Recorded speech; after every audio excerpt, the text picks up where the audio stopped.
क्या किष्किंधा राज्य की ओर से तुम ही दूत बनकर आए हो? कहिए, क्या समाचार लाए हो? यदि अनुचित ना हो तो अपना परिचय देने का कष्ट करें। अवश्य। अंगद नाम बाली का बेटा, तासो कबहू हुई हो भेटा।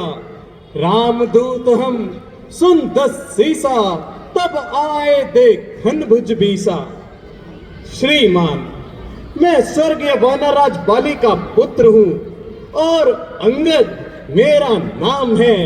मैं अपने प्रभु श्री रामचंद्र जी का एक विशेष संदेश लेकर आपकी इस भरी सभा में उपस्थित हुआ हूँ।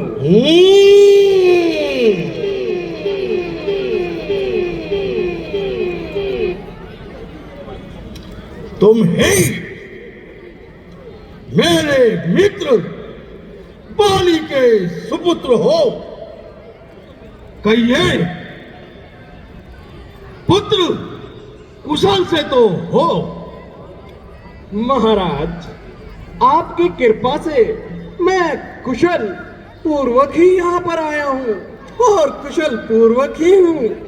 मैंने बहुत समय पश्चात तुमको देखा है, इस हेतु शीत पहचान ना पाया पुत्र।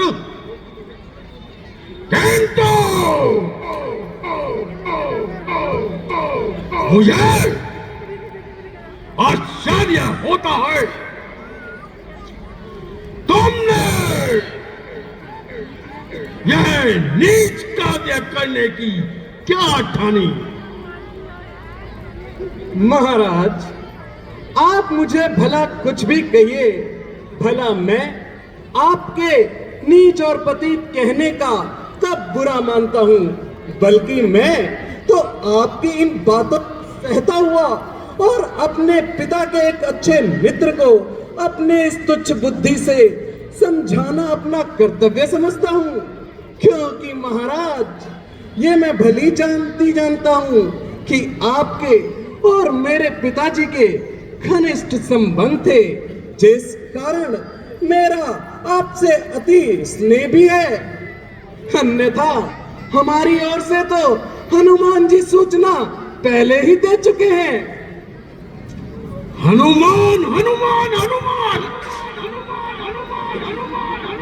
मेरे पास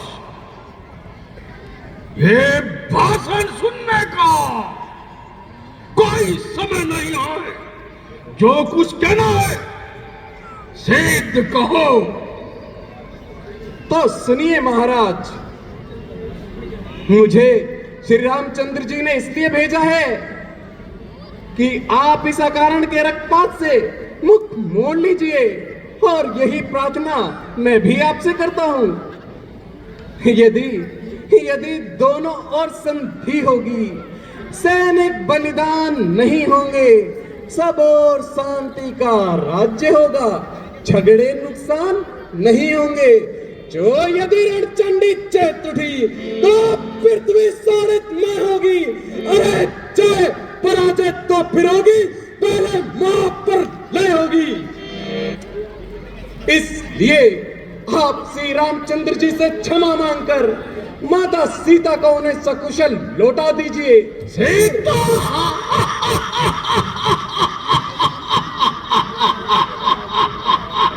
रावण, अरे ओ रावण, फिर मैं भी प्रयास करूंगा कि मेरे पिता श्री रामचंद्र क्षमा कर दे। सीता निरज बानर, अपनी जिब्या को संभाल। अरे नालायक, तेरे जैसे पुत्र को जन्म लेते ही मार देना चाहिए था।